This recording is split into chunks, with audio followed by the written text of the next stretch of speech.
Au cœur de Berlin, c'est un espace de 12 000 mètres carrés, une halle d'exposition devenue le symbole de l'extrême préparation des Allemands face au coronavirus.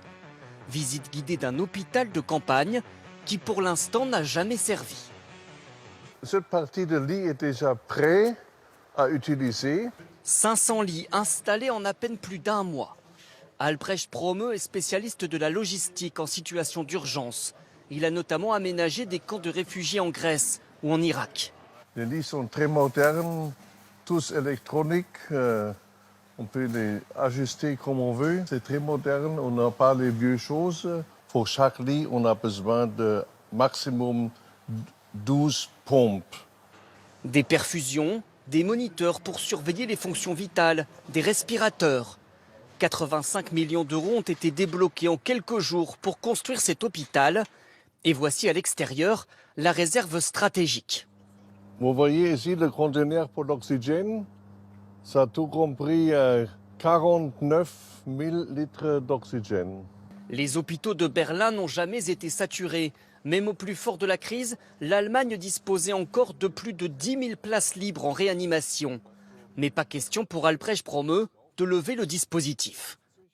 Pour l'instant, on est en stand-by, mais il y aura des formations auxquelles vous devrez participer.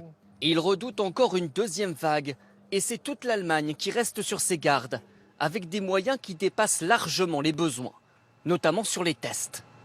Dites L'Allemagne a officiellement la capacité d'en faire 1 million par semaine.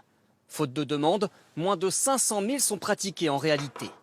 Des campagnes systématiques peuvent donc être réalisées dans les maisons de retraite, même chez les résidents qui n'ont aucun symptôme. Même chose dans ce lycée, au nord de Berlin. Ça nous sécurise. On est rassuré dans notre quotidien quand on sait qu'on est négatif.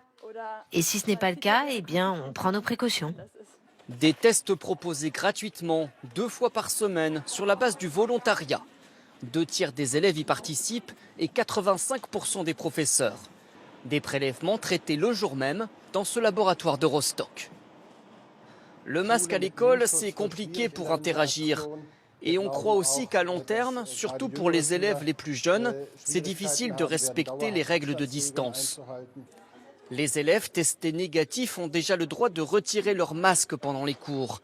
Avec ces moyens massifs, l'Allemagne espère pouvoir enrayer rapidement tout nouveau foyer épidémique.